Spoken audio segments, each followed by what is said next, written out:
nagaa maatiiwwan Abdii Fiiziksii Akaadaamii akkam jirtu nagaa keessanii fayyaa keessanii ani nagaa kiyya. Egaa har'ammoo fiiziksii kutaa 11 boqonnaa sadaffaa motion in 1 and 2 dimensions kutaa jalqaba qabadhee isiniif dhiyaadheen jira jechuudha. Egaa kutaa har'aa irratti kan ilaallu 3.1 uniformly accelerated motion in 1D sochii guula dhaabbataa kallattii tokko irratti yookiin immoo daandii sirrii irratti ilaalla jechuudha kutaa har'aa keessatti. Kanaafuu isinis chaanalichaaf keessummaa taanaan subscribe gochuudhaan maatii ta'a. Maatii yoo taatan immoo viidiyoo like share gochuudhaan hiriyoota keessanii fi barattoota Oromiyaa guutuu bira akka qabu gahee keessaan badhaa. Akkasumas caalmatti na deeggaruu yoo feetan immoo yommuu viidiyoo kiyya ilaaltan DBN banachuu hin dagatinaa.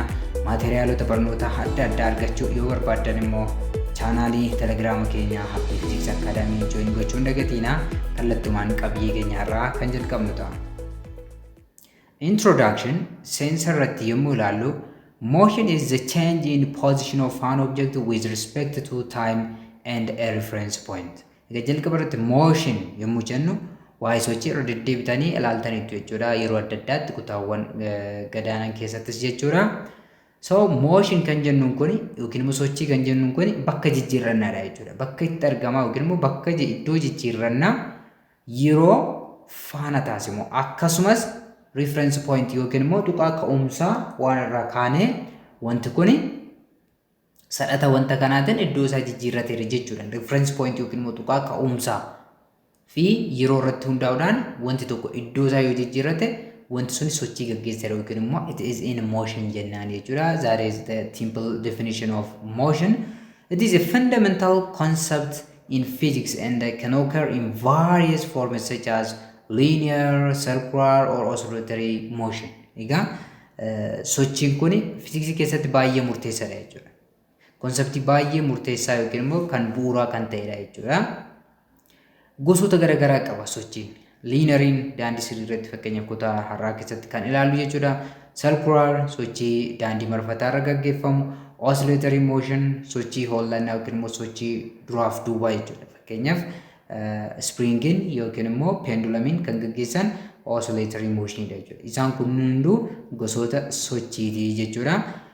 Motion is described using quantities like displacement, velocity, acceleration and time which help us understand how objects move in different environments. Egaa sochiin kun quantitiiwwan yookiin immoo qaamolee safartamoo gara garaatiin ibsama jechuudha waa'een sochii.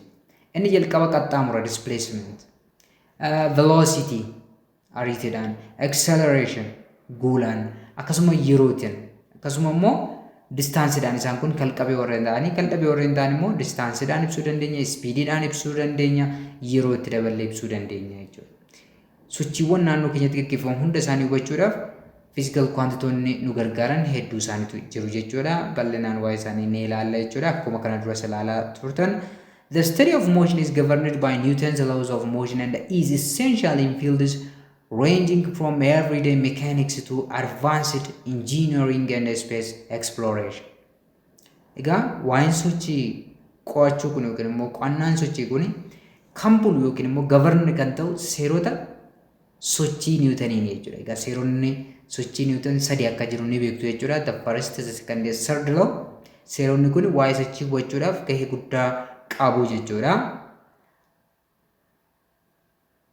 Waa'een sochii qo'achuu kun yookiin immoo waa'een sochii hubachuu kun immoo jireenya keenya guyyaa guyyaa keessatti yeroo hunda kan itti fayyadamu makaaniksii sochiiwwan makaaniksii jalatti kufan jalqabee hamma injiinaringiiwwan olaanoo akkasumas immoo qorannoo hawaa keessatti gahee olaanaa kan qabu waa'ee maaliiti jechuudha. Waa'ee sochiiti yookiin immoo waa'ee sochii qo'achuun gahee guddaa kan qabudha jechuudha. 3.1 is about uniformly accelerated motion in 1D. UAM yookiin immoo uniformly accelerated motion kan jennuunidha. Kutaa irraa keessatti kan ilaallu kallattii tokko irratti yookiin immoo daandii sirrii irratti jechuudha. Uniformly accelerated motion in 1D occurs when an object moves in a straight line with constant acceleration. Sochiin kun uniformly accelerated motion in 1D kan jennu kun kan uumamu yoo wantoon tokko daandii sirrii irra accelerationii dhaabbataadhaan yookiin immoo accelerationii hin jijjiiramneen socho'eedha jechuudha. This means the object's velocity changes at a constant rate over time. Egaa constant acceleration jechuun acceleration jiraachuudhaaf change of velocity jiraachuu qaba jechuudha. Garuu uniformly accelerated motion keessatti velocity'n reetii dhaabbataatiin yeroo wal fakkaataa keessatti jijjiirama jechuudha. Reetii dhaabbataatiin. Reetii dhaabbataa jechuun fakkeenyaaf acceleration waan tokko sakandii jalqabaa irratti 2 meetir per second yoo ta'e sakandii lammaffaa irratti 4 meetir per second, sadaffaa irratti 6 meetir per second akkasuma jechaa yoo deeme jechuudha. Yeroo wal fakkaataa keessatti reetii wal fakkaataatiin dabalaa yoo deeme velocity'n qaama tokko wanti suni sochii akkamii gaggeessaa jira jennaani sochii guula dhaabbataa yookiin immoo uniformly accelerated motion gaggeessaa jiraachuu isaa nutti agarsiisa jechuudha. The equations of motion are used to describe such motion relating displacement, velocity, acceleration and time. Equationin motionii akkana ittiin ibsinu kunniin sochiiwwan biraatiif illee baay'ee murteessoodha jechuudha. Displacement ittiin ibsuuf, velocity ittiin ibsuuf, acceleration akkasuma waa'ee yeroo ibsuudhaaf equationoonni uniformly accelerated motion kana duras ilaaltaniitu jechuudha baay'ee murteessitoota kanneen ta'anidha jechuudha. So jalqaba irratti mee as keessatti kan ilaallu accelerationidha jechuudha yookiin immoo guula jechuudha. Egaa guula jechuun maal jechuudha yookiin immoo wanti tokko guuladha kan jennuun yoomidha. An object is said to be accelerated when its velocity changes in magnitude, in direction or both in magnitude and direction. Wanti tokko guuladha kan jennu yookiin immoo wanti tokko guulaa jira kan jennuun velocity'n qaama sanaa yoo magnitudeedhaan jijjiirame. Magnitude isaa fakkeenyaaf isa akka amma jenne velocity'n 2 meetir per second irraa gara 4 meetir per seconditti yeroo murtaa'e wayii keessatti yoo jijjiirame qaamni sun guulaa jiraachuu nutti agarsiisa jechuudha. In direction kallattiin velocity sanaas yoo jijjiirame. Fakkeenyaaf velocity'n hammi isaa dhaabbataa ta'e kallattiin isaa yeroodhaa gara yerootti jijjiiramaa deema ta'e fakkeenyaaf uniformly circular motion irratti acceleration'n jira jechuudha. Sababa kallattiin velocity jijjiiramuuf. And also if there is a change in both magnitude and direction of the velocity. Akkasuma immoo velocity'n al tokkotti magnitude fi kallattiidhaanis jijjiiramaa deema yoo ta'e acceleration ni jiraata jechuudha. Kanaafuu qaamni tokko accelerated ta'e yookiin immoo guuleera jechuudhaaf yookiin magnitude velocity keenya hammi velocity keenya jijjiiramuudhaa qaba lakkoofsisaa jechuudha. Kallattiin velocity keenya jijjiiramuudhaa qaba. Al tokkotti immoo wal faanuma kallattii fi magnitude yoo jijjiiramni velocity yoo jiraate kallattiidhaan haa ta'u hammaan haa ta'u there is acceleration or the object is said to be accelerated. Acceleration is a vector quantity and is defined as the rate of change of velocity or change in velocity per unit time. Acceleration kan jennuun kun yookiin immoo guula kan jennuun kun kalqabeedha jechuudha. It is a vector quantity. Akkamitti kama as the rate of change of velocity reetii jijjiirama ariitiiti jechuudha. Reetii jijjiirama ariitii. Reetii jijjiirama ariitii jechuun immoo jijjiirama ariitii yeroo kenname tokko keessatti kennamu yookiin maatimaatiksii isaatiin yookiin immoo bifa herreegatiin afaan herreegatiin yommuu dubbannu jijjiirama ariitii hiruu jijjiirama yerooti yookiin immoo hiruu yeroo nuu kennameeti jechuudha. So acceleration is a vector quantity kalqabeedha. Reetii jijjiirama ariitiiti. Kana jechuun maal jechuudha? Jijjiirama ariitii change in velocity hiruu yeroo nuu kenname unity yeroo nuu kenname keessatti kan taasifamudha jechuudha. It is a vector quantity meaning it has both magnitude and direction. Egaa asirratti kaasne irraa acceleration a vector quantity jenneerra jechuudha. A vector quantity jechuun vector quantity'n maaliin ibsama? Both magnitude and direction hammaa fi kallattiidhaan ibsama jechuudha. Kalqabeen hammisaas beekamuudhaa qaba kallattiin isaatis dirqama beekamuudhaa qaba jechuudha. The SI unit of acceleration is meter per second squared. Tangential acceleration yookiin immoo linear acceleration unity waaltawaan isaa meters per second squared dha jechuudha. Egaa kunis definition acceleration irraa kan dhufedha jechuudha. Definition acceleration maal jenneera? It is a change of velocity per unit time jenneera jechuudha. velocity'n meetir per secondiidhaan safarama. Timein secondiidhaani. So meetir per second over secondin meetir per second squared ta'a jechuudha. So SI unitiin isaa meters per second squared ta'uu nutti agarsiisa jechuudha. Negative acceleration may or may not be deceleration. Egaa negative accelerationin yeroo baay'ee akka decelerationitti kaasu kitaaboleen garaagaraa jechuudha yookiin maddoota garaagaraa irraa akkasitti arguu dandeessu jechuudha. Garuu yeroo hunda miti jechuudha. Maaliif fiiziksii keessatti negatiiviin kallattii agarsiifti waan ta'eef jechuudha. Fakkeenyaaf acceleration due to gravity negative yeroo itti fudhannu jira jechuudha yeroo baay'ee. Kana jechuun acceleration due to gravity ni hir'isa jechuu miti jechuudha. Acceleration due to gravity yeroo hunda dhaabbataadha jechuudha. Sababni negative goonuuf kallattii isaa agarsiisuuf. Fakkeenyaaf initial velocity keenya asii ol yoo ta'e initial velocity positive yoo fudhanne acceleration due to gravity immoo asii gadeedha waan ta'eef asii olee fi asii gadeen kallattii waliif faallaa ta'uu agarsiisuudhaaf negative fayyadamuu dandeenya jechuudha. And deceleration may or may not be considered negative acceleration. Akkuma acceleration yookiin immoo guulli negatiiviin hir'isuu guulaa yookiin immoo deceleration agarsiisuus dhiisuus danda'u. Hir'isuun guulaas hammi guula tokko wanti tokko guulaa jiraachuu fi guulli isaa xiqqaachaa jiraachuun negative ta'uu danda'a, positive ta'uu danda'a. It depends on the direction of the motion. Kallattii sochii san irratti hundaa'e malee yeroo hunda negative acceleration decelerationidha. Deceleration immoo yeroo hunda negative jettanii fudhachuudha hin qabdanii jechuudha. Garuu yeroo inni itti ta'u yeroo baay'ee akkas jennee fudhanna. Kitaabonni hedduunis negative acceleration, deceleration yookiin immoo deceleration jedhanii fayyadamu waan ta'eef jechuudha. If the velocity and the acceleration have the same sign, whether positive or negative, it is speeding up. Kallattiin velocity fi acceleration wal fakkaataa yoo ta'u yookiin immoo ariitii fi guulli keenya kallattii wal fakkaataa yoo qabaatan positive isa ta'anii negative isa ta'anii kallattii isaanii wal fakkaataadha jechuun kallattiin guulaa fi ariitii wal fakkaataadha jechuun the object is speeding up, which means the object is accelerating. Accelerate ta'aa jira yookiin immoo acceleration isaa dabalaa jira yookiin immoo saffisni isaa dabalaa jira jechuudha. Yoo maalan jedhe yoo kallattiin ariitis accelerationis wal fakkaataa yoo ta'an lamaan isaanii fedhan positive haa ta'an fedhan negative haa ta'an suni gara mirgaatti deemu yookiin gara bitaatti deemu ol deemu yookiin gadi deemu agarsiisa waan ta'eef jechuudha. If the direction of velocity and acceleration are the same, the object is speeding up or accelerating.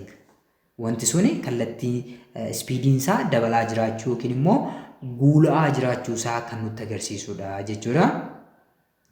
If the velocity and acceleration have different signs, then the object is slowing down.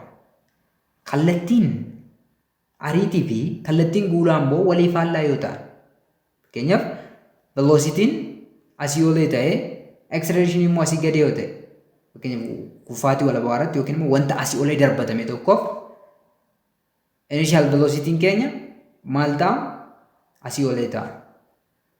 Jiin immoo asii gadi ta'a. Yeroo kanatti jiin dhaabbataadha hin jijjiiramu jechuudha. Garuu ariitiin walii galaa yookiin immoo kallattiin change of velocity jenne sanaa fi acceleration keenya walii faallaa yoo ta'an wantoon suni maal ta'aa jira? Slowing down. Saffisa isaa hir'isaa jiraachuu nu agarsiisa jechuudha. Fakkeenyaaf konkolaataan saffisa olaanaatiin deemaa jiru tokko suuta deemutti yoo dhufe guula isaa yoo barbaadan guulli isaa gara faallaa sochii konkolaataa sanaatti ta'a jechuudha. The other is average acceleration. Egaa accelerationiiwwan kana hubachuudhaaf yookiin immoo kallattiidhaan safaruudhaaf acceleration gosa garaagaraatu jira. Isaan keessaa acceleration giddu galeessaa yookiin immoo average acceleration kan jennu nuti jira jechuudha. The average acceleration of a particle is defined as the ratio of the change in velocity to the time interval. Average acceleration kan jennuun yookiin immoo guula giddu galeessaa kan jennuun partikilii tokkoof ratio jijjiirama velocity hiruu yeroo nu kennameeti jechuudha. Ratio jijjiirama velocity hiruu yeroo nu kenname. So A average equals change of v over change of t, which means final velocity minus initial velocity over final time minus initial taayimii ta'a jechuudha. Yookiin immoo t equal to 0 ta'e t initialin over t ta'a jechuudha. Egaa isaan kunneen een keenya acceleration yoo ta'e average jechuun immoo the average acceleration yoo ta'e v initial is initial velocity, vf final velocity, t time intervals yoo ta'e jechuudha. Mee fakkeenyota immoo haa hojjennu. Example 3.1. If the speed of a certain car is increased from rest to 20 meters per second in 6 seconds, what is the average acceleration of the car? Konkolaataan tokko saffisni isaa 0 irraa rest jechuun iddoo dhaabbatu irraa jechuudha. From rest means the initial velocity of the car was 0 to 20 meters per second in 6 seconds. What is the average acceleration of the car? Boqonnaa irraa yookiin immoo velocity 0 irraa hamma final velocity 20 meter per second itti yoo saffisa isaa dabalee konkolaataan tokko sakandii 6 keessatti guulli giddugaleessaa konkolaataa kanaa meeqa ta'a jedhee nu gaafata jechuudha. So fakkeenya kennamoota keenyaan daawwannu jalqaba irratti. Initial velocity is 0 because the car was started from 0. 0 irraa yookiin immoo from rest irraa ka'e waan ta'eef jechuudha.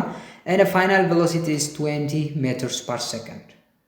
Final velocity keenya meeqa kunoo asirratti akka ilaaltan 20 meters per second dha jechuudha. And t equals 6 second. Yeroo meeqa keessatti jechuudha? Time interval in 6 secondii dha jechuudha. Required. Kan nuyi gaafatamne average acceleration. Average acceleration keenyatu gaafatamaadha jechuudha. Gara furmaataatti yommuu deemnu by the definition average acceleration is the rate of change of velocity per time interval.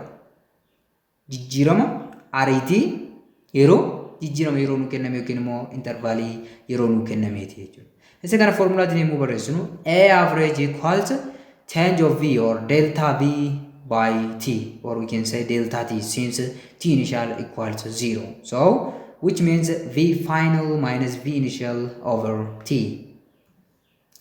A average equals 20 meters per second minus, because final velocity is 20 meters per second, minus initial velocity is 0 meters per second over the given time is 6 seconds, which equals 20 meters per second upon 6 seconds.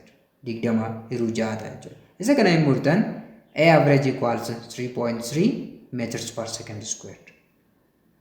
Average acceleration in keenya meeqa ta'a jechuudha? 3.3 meters per second squared ta'a jechuudha. Average acceleration erga ilaaltaniin booda egaa yeroo tokko tokko accelerationii wantoota socho'anii battala yeroo kenname tokko keessatti gaafatamuu dandeenya jechuudha. Kan sila barbaanne suni guula giddu galeessaa wantootaati jechuudha yookiin immoo konkolaataa sanaa ture jechuudha. Inni kun immoo at instant time battala sanitti guulli wanti tokko qabu akkuma instantaneous velocity ilaaltan sana instantaneous acceleration ilaaluu dandeenya jechuudha. Guula battalaa. Instantaneous acceleration is the acceleration of an object at a specific moment in time. Instantaneous acceleration yookiin immoo guula battalaa kan jennuun kun guula qaamni tokko yeroo battalaa murtaa'e wayii irratti qabaatu jechuudha. Yeroo battalaa murtaa'e wayii irratti qabaatu. Fakkeenyaaf yeroon keenya osoo lakkaa'aa jiru sakandiin 1, 2, 3, 4, 5 jedhee osoo lakkaa'aa jiru battala sakandii 10 yeroon yookiin immoo lakkooftuun sa'aatii lakkooftutti guulli jiru meeqa? Concept jedhu hubachuudhaaf instantaneous acceleration yookiin immoo guula battalaa kan jedhu kana hubachuun barbaachisaa jechuudha. So instantaneous acceleration kan jennuun kun yookiin immoo guula battalaa kan jennuun kun either the acceleration of an object at a specific moment in time. Guula qaamni tokko yeroo battalaa murtaa'e tokko irratti qabaatu. Exact yookiin immoo sharp yeroon suni yommuu dhufu fakkeenyaaf 5 sakandii irratti yoo barbaanne yookiin immoo daqiiqaa 10 irratti yoo barbaanne daqiiqaa 10 yommuu lakkooftuun sa'aatii jettu guulli jiru meeqa daqiiqa san qofa irratti yookiin immoo battala yeroo san irratti kan jiru jechuudha. Konseptii akkasii kan itti ibsinudha jechuudha. It describes how quickly the velocity of an object is changing at that exact instant. Egaa instant acceleration kun instantaneous acceleration kun kan ibsu velocity qaama tokko saffisa hammamiitiin yeroo murtaawaa san irratti jijjiiramaa jira kan jedhu ibsa jechuudha. How quickly the velocity of an object is changing at that exact instant. Yeroo sanatti yookiin immoo battala yeroo sana irratti yookiin immoo tuqaa yeroo sana irratti velocitiin qaama sanii saffisa hammamiitiin jijjiiramaa jira yookiin immoo hammam dafee jijjiiramaa jira kan jedhu konseptiin ittiin ibsinu instantaneous acceleration dha jechuudha. That is, we calculate the average acceleration between 2 points in time separated by delta t or change of t and let change of t approach 0. Kana jechuun maal jechuudha? Average acceleration dhuma tuqaa lama gidduu jiru safarraa jechuudha. Tuqaa maali? Tuqaa yeroo yookiin immoo time interval lama gidduu jiru. Garuu change of t kuni battala 0tti siqaa jirutti jechuudha. Yeroo fagoo osoo hin ta'in yeroo baay'ee xiqqoo irratti deltaatiin yookiin immoo change of t yoo 0tti siqaa deeme average acceleration tuqaa sana irratti jiraatu instantaneous acceleration jedhama jechuudha. Formulaadhaan yookiin immoo bifa herreegatiin yommuu ibsinu A instantaneous equals lim of change of v over delta t or change of t as delta t approaches to 0 or as change of t approaches 0 which equals dv by dt. Egaa kuni calculasiidha jechuudha. Limitiinis derivationiinis calculasiidha jechuudha. Gara fuulduraatti herreega calculasii sirriitti yoo barattan waa'een kana baay'ee salphaadha jechuudha. Kanaafuu A equals instantaneous acceleration equals dv by dt baay'ee salphaadha jechuudha. Yookiin immoo lim of delta v upon delta t as delta t approaches or goes to 0.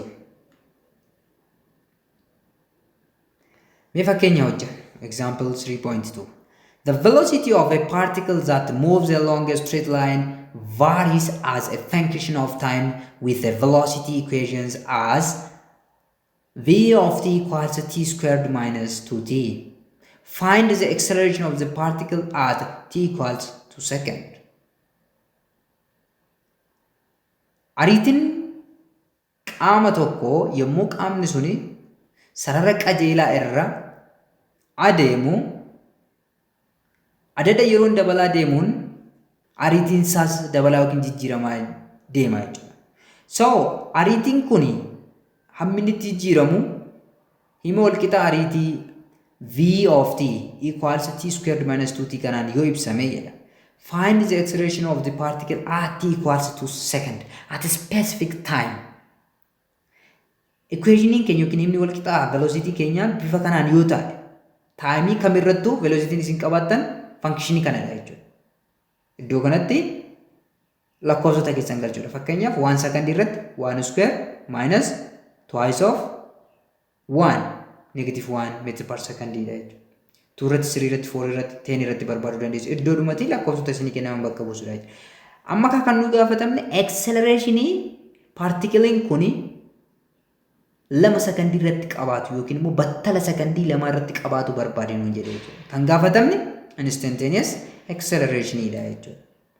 Given the velocity equation with respect to time is t squared minus twice of t or 2t. Equationin keenya isa kanadha jechuudha jalqaba irratti. Kana jechuun maal jechuudha? Initial time keenya eenyu fudhanna? T fudhanna jechuudha. Akka tiitti fudhanna jechuudha. Initial time keenya iccitiin kana duuba jiru kana maal jechuudha yoo jennu t final keessan immoo t plus change of t or delta t fudhattu jechuudha. Initial time keenya t yoo ta'e t final keenya immoo t plus delta t ta'a jechuudha. Then t equals 2 seconds exact yeroon nu irratti instantaneous acceleration barbaadnu immoo 2 seconds dha jechuudha. Then the required one is instantaneous acceleration. Gara furmaatatti yommuu deemnu by the definition We know instantaneous acceleration is the lim of change of velocity upon delta t as delta t goes to 0 jenneerra jechuudha. Garuu jalqaba irratti maal barbaadu qabna? We first find the acceleration at any time t. That will be a of t equals lim of change of v over change of t as delta t approaches 0. But change of v equals change of v equals final velocity minus initial velocity. jalqaba irratti nuyi amma acceleration lama second irratti argamu argachuu keenyaan dura acceleration yeroo kamirrattuu argamuu danda'u yookiin immoo equation acceleration argachuu qabna jechuudha jecha biraati. Equation amma kun equation velocity jennee miti. Equation acceleration argachuu qabna. Equation acceleration erga arganneen booda iddoo t keenya 2 second buusneet deebiin argannu instantaneous acceleration at 2 second ta'a jechuudha. So jalqaba irratti nuyi maal barbaaduudhaa qabna jechuudha? Acceleration equation barbaaduudhaa qabna jechuudha. Formula kana fayyadamneeti. So jalqabuma akkan dubbadde v initial is maal jennee dare? V initial keenya adda baafachuu qabna jechuudha.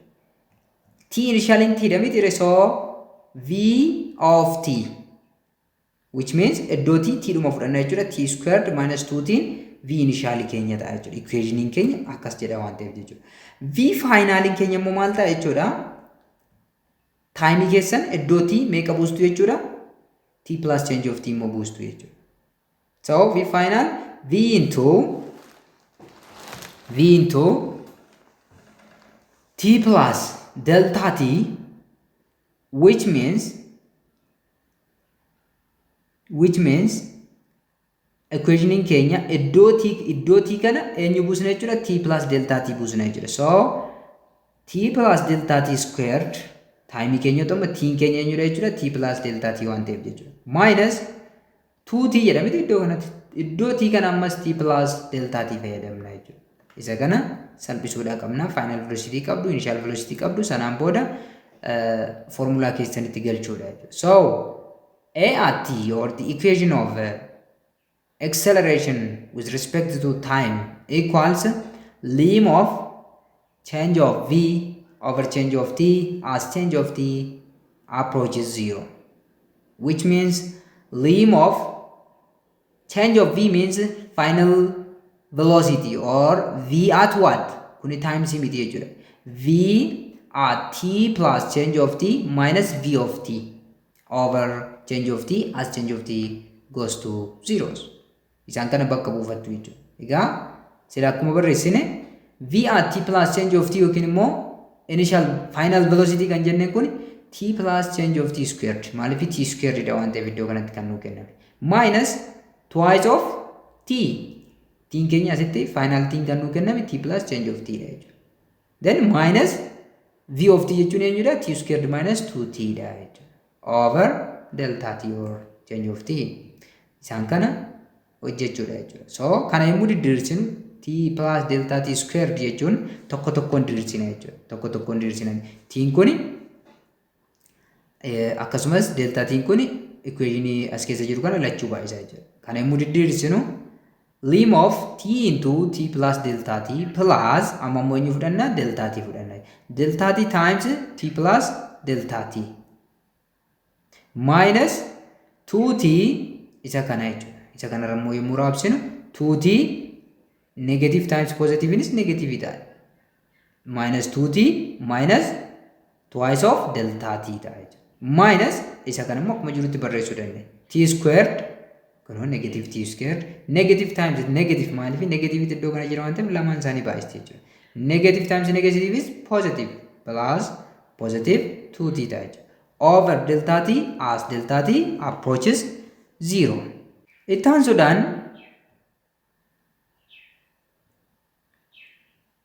isa kana erga diddiirsineen booda isaan kanarra baay'isaatii deemnaa jechuudha. Yommuu baay'isnu maal argannaa? T times t squared plus t times delta t times delta t plus as dhufnaa delta t times t ammas t times delta t iddoon duuba dura wal jiruun isaa rakkoon qabu jechuudha. Plus Eessa bira geenyerra delta t times delta t is delta t squared minus as bira geenye jirra 2t minus twice of delta t minus t squared plus 2t over delta t as delta t goes to 0. Kanaan booda termii wal fakkaatu walitti da'uudhaan yookiin walirraa hir'isuudhaan salphifachaa deemna jechuudha. So termii wal fakkaataa ni qabna. Iddoo kana t squared qabna positive dha jechuudha. Asii immoo negative t squared qabna. Kanaafuu wal balleessu jechuudha. 0 ta'u jechuudha. Akkasumas iddoo kanatti negative 2t qabna. Asii immoo positive 2t qabna. Isaanis ni badu jechuudha. 0 ta'u. Kanaafuu kan nu hafu eenyuudha jechuudha. Twice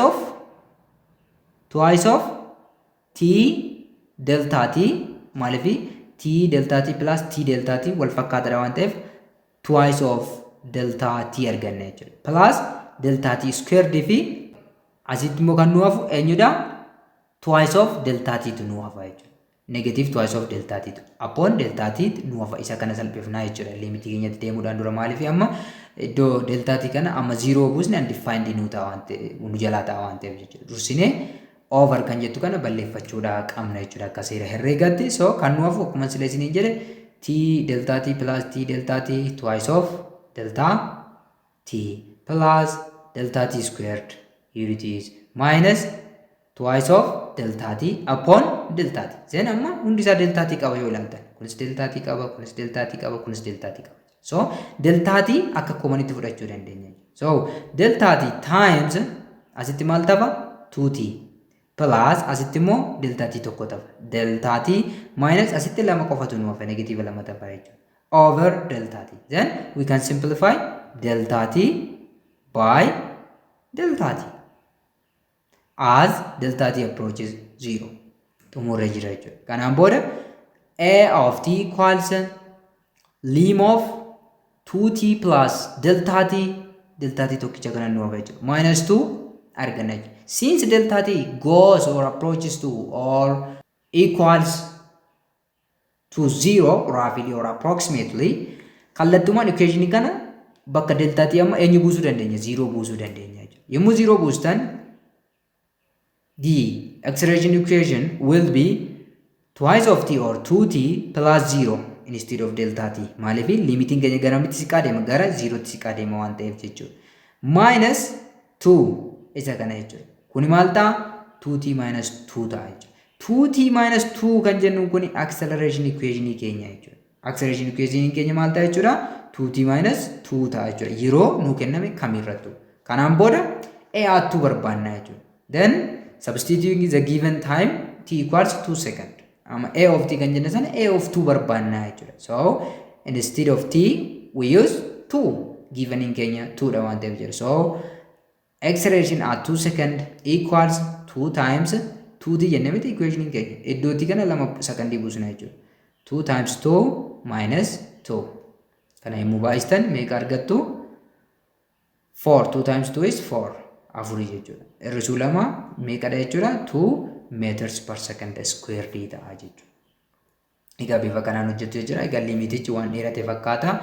Baay'ee salphaadha jechuudha. Konseptii isaa herreega keessatti yoo hubattan yookiin immoo mala salphaatiin using derivative definition you can find shortly salphumatti isa kanaaf calculate gochuu dandeessu jechuudha. Kennamaan keenya eenyudha? Velocity equation. We have the velocity equation v of t equals t squared minus 2t. V of t nuyi qabnu t square minus 2t dha jechuudha. Then acceleration is the derivative of velocity. Egaa acceleration maalidha jechuudha? Derivation velocity ti jechuudha. Maalirratti hundoofne? Maalirratti hundoofne ti jechuudha? Time keenya irratti hundoofne jechuudha. So a of t equals dv by dt. Kuni definition acceleration yookiin immoo instantaneous acceleration ti jechuudha. Egaa a of t equals d by dt. Egaa v keenya eenyu iddoo v eenyu galfanna equation t squared minus 2t galfanna jechuudha. By derivation rule egaa seera derivation kan wanti gabaabinaan yookiin xiqqeessitanii beekuu qabdan tokko jira jechuudha. d by dt tn jechuun tn amma t the power of n n kun tokkorraa jalqabee yoo deeme jechuudha. Kana darbeet yommuu gootan maal ta'a jechuudha nt the power of n minus 1 dha. Kuni ruulii yookiin immoo seera derivativitii jechuudha.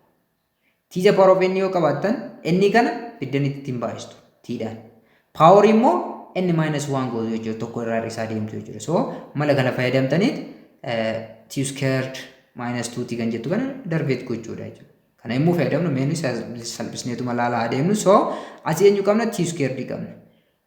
N keenya 2 dha t squared dhaaf. So derivation equation kana jechuun n jechuun 2 kuno 2 asan fide 2 times t the power of n keenya ammas 2 dha 2 minus 1 minus isa kanas akkasumatti darbate goona jechuudha.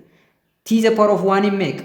T the power of 1 in yookiin immoo n kiyya 1 dha jechuudha. 1 times 2 asiin qaba akkuma jirutti fudhadha constant dha waan ta'eef times t the power of t the power of 1 dha jechuudha. Kun hin barroofne malee iddoo kanatti 1 hin jira jechuudha. Garuu nu hin barreessine malee. So 1 minus 1 jennee bifa kanaan barreessuu dandeenya jechuudha. Sanaan booda 2t the power of 2 minus 1 is 1, isn't it? 2 minus 1 is 1. So 2t the power of 1 or 2t minus 1 times 2 is 2.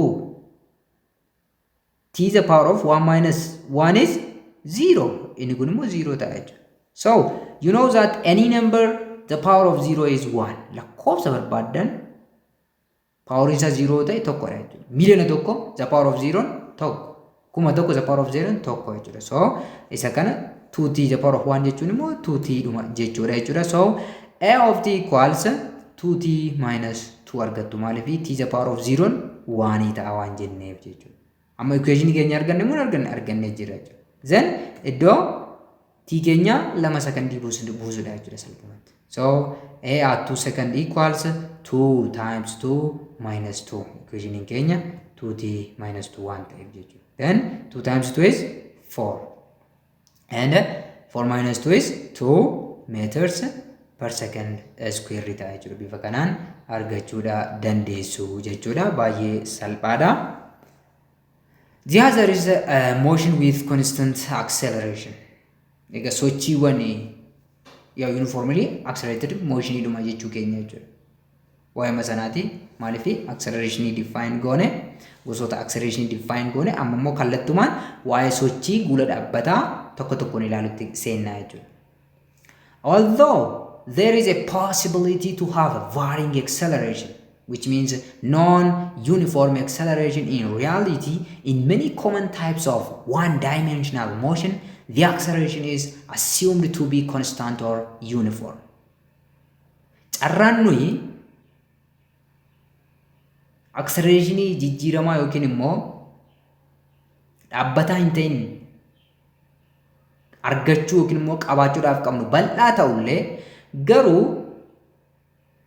gosoota sochii garagaraa kallattii tokko irratti gaggeeffaman one dimensional motion acceleration yeroo baay'ee akka constantitti yookiin immoo akka dhaabbataatti fudhatama yookiin akka wal fakkaataatti fudhatama. Carraan nuyi acceleration adda addaa yookiin immoo acceleration jijjiirama yookiin immoo non uniform ta'e argachuu ni jira qabatamaadhaan jechuudha. Garuu sochii daandii tokko irratti yeroo baay'ee accelerationin akka maalitti fudhatama jechuudha akka dhaabbataa yookiin immoo uniform yookiin wal fakkaataa ta'etti fudhatama jechuudha. It means that the velocity of the object is changing by equal amount in equal interval of time. Egaa accelerationin constant dha jechuun objectiin yeroo wal fakkaataa keessatti ariitii isaa haala wal fakkaataatiin jijjiiraa jechuudha. Objectiin ariitii isaa yeroo wal fakkaataa keessatti amount yookiin hamma wal fakkaataatiin jijjiiraa jechuudha. The velocity of the object is changing by equal amount in equal interval of time. That's it. Such motion is known as a uniformly accelerated rectilinear motion. Sochiin gosa akkasii kuni sochiin guula dhaabbataa yookiin immoo sochiin ariitiin wanta tokko yeroo wal fakkaataa keessatti amount yookiin immoo hamma wal fakkaataatiin jijjiiramaa deemu kuni sochii guula wal fakkaataa daandii sirrii irraa jedhama jechuudha. Uniformly accelerated rectilinear motion or UAM jechuu ni dandeessu jechuudha. Uniformly accelerated motion jechuu ni dandeessu jechuudha. In this case, the average acceleration equals the instantaneous acceleration. in uniformly accelerated motion,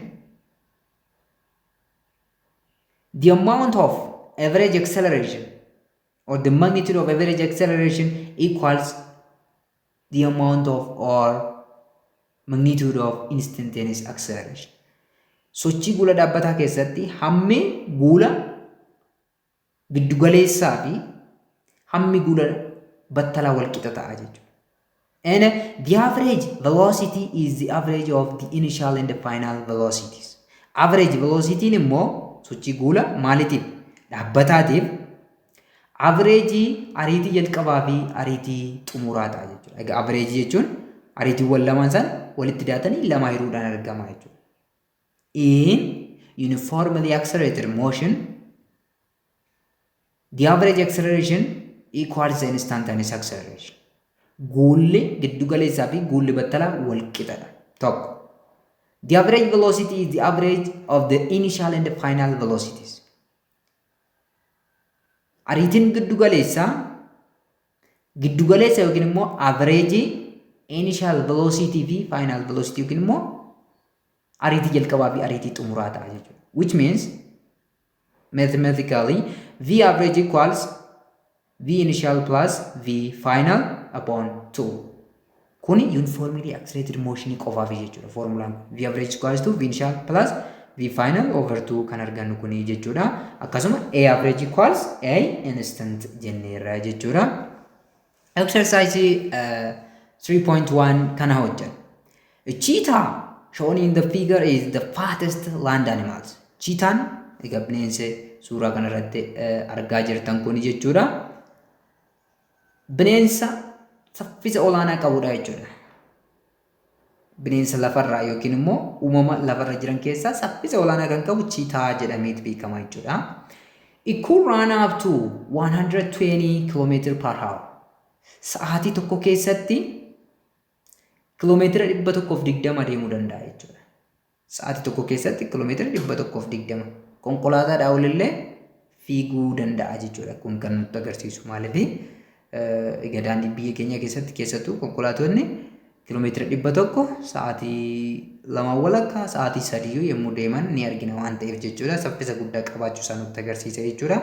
Starting from rest, a cheetah can reach to a speed of 96.6 km/h in only 3 seconds. Cheetahn boqonnaa irraa ka'uudhaan yookiin immoo iddoo dhaabbate irraa ka'uudhaan saffisa isaa 96.6 km/h sakandii 3 keessatti qofa qaqqabsiisuu danda'a. Boqonnaa irraa ka'uudhaan yookiin immoo iddoo dhaabbate ka'uudhaan sakandii 3 keessatti qofa 96.6 km/h saffisa isaa dhaqqabsuu danda'a nuun jedhe. So, what is it is A average acceleration? Guulli giddugaleessaa isaa meeqadha? B average velocity in these 3 seconds. Sakandii 3 kana keessatti guulli giddugaleessaa isaa meeqadha? Akkasuma ariitiin giddugaleessaa isaa meeqadha jedhee nu gaafate jechuudha. Kanaafuu kennamootuma keenya adda baafachuudha jechuudha. Given initial velocity equals 0. Initial velocity meeqadha? 0 dha. Because a cheetah starts from rest. Maalirraa ka'e jechuudha? Boqonnaa irraa ka'e waan ta'eef jechuudha. V final equals 96.6 km/h. Final velocity keenya 96.6 km/h dha jechuudha. 120 miti kan nu gaafate amma 0 irraa ka'e 96 irra ga'e jedhee waan nu gaafateef jechuudha. Okay.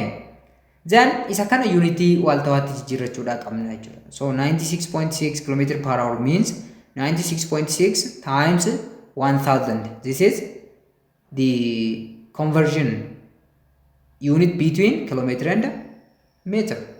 Meter tokko kilomeetira 1000 waan ta'eef jechuudha. Times over 3600.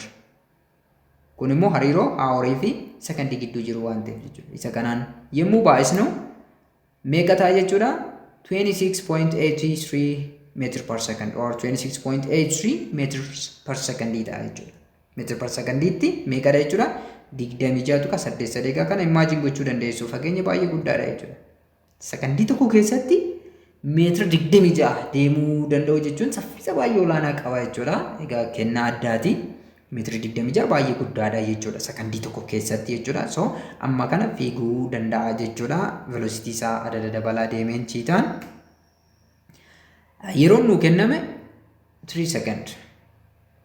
The given time is 3 second and the required one is A, average acceleration. Arratti average acceleration gaafatamne barratti average velocity. Second study kana keessatti average velocity meeqadha jennee gaafatamne jechuudha. So solution definition keenya fayyadamuudha jechuudha. Average acceleration equals change of v over t dha jechuudha. Average acceleration jalqaba irratti definition isaa akka keenya rate of change of velocity per time interval. So change of v means v sub f minus v sub I upon t. Final velocity 26.8 meter per second hedduu kanatti jijjiirannee keenya jedhu minus 0 over the given time is here it is 3 seconds. Then 26.8 meter per second 3 firraa jechuudha. So meter per second over 3 second jechuun sekondii kun lama waliin balleessitu. Osoo iddoo meetira kana taate wal balleessiti malee isheen kun baateet iddoo ishee jalaa kana baay'isti second square achirraa arganna jechuudha. So 26.8 yommuu hirru meeqa arganna? About 8.94 meters per second squared. Average acceleration keenya 8.94 meters per second squared ta'a jechuudha. A deebisnee jirra. B average velocity. Egaa acceleration isaa kuni maalidha jechuudha? Acceleration akka dhaabbataa ta'etti fudhachaa jirra jechuudha. Acceleration maali? Acceleration cheetah kana akka dhaabbataa ta'etti fudhatnee barbaadaa jirra jechuudha. So average velocity could be initial velocity plus final velocity divided by 2 or simply the average of the initial and the final velocity. Average isaa barbaanna jechuudha. Isaan lama walitti daanii lama hirraa jechuudha. Kana gochuu kan dandeenyu yoo sochiin keenya sochii guula dhaabbata. Amma guulli cheetah kana dhaabbataadha jennee fudhanneeti jechuudha nuyi. So the average equals 0 plus 26.83 meters per second upon 2 lamaaf hiruudhaan arganna jechuudha. Kunis 26.8 meters per second upon 2 yookiin immoo lamaa hiruudhaan arganna jechuudha. Isa kana lama yommuu hirtan the average will be 13.415 meters per second ta'a jechuudha. So the average keenya bifa kanaan kan argannudha jechuudha. Egaa walumaa galatti kutaa har'aatiif qabadhee kana isiniif dhiyaadhe isa kana fakkaata ture jechuudha. Kutaa itti aanu keessatti review questions 3.1 qabadheen isiniif dhiyaadha. Kanaaf isin samma ammaatti chaanalicha subscribe goone taanaan malee duree subscribe gochuudhaan maatii ta'a. Maatii yoo taatan immoo viidiyoon like share gochuudhaan viidiyoota keessanii fi barattoota Oromiyaa guutuu bira akka dhaqqabuuf ga'ee keessan baadha. Akkasumas caalmatanii deeggaruu barbaaddan yommuu viidiyoo kiyya ilaaltan VPN banachuu hin dagatina. Materiyaala barnoota garaagaraa argachuu barbaaddan chaanaalii telegiraama keenya Abdii Fiiziks Akaadaamii join gochuu hin dagatina. Fayyaa nagaa naaf ta'a. Bye bye.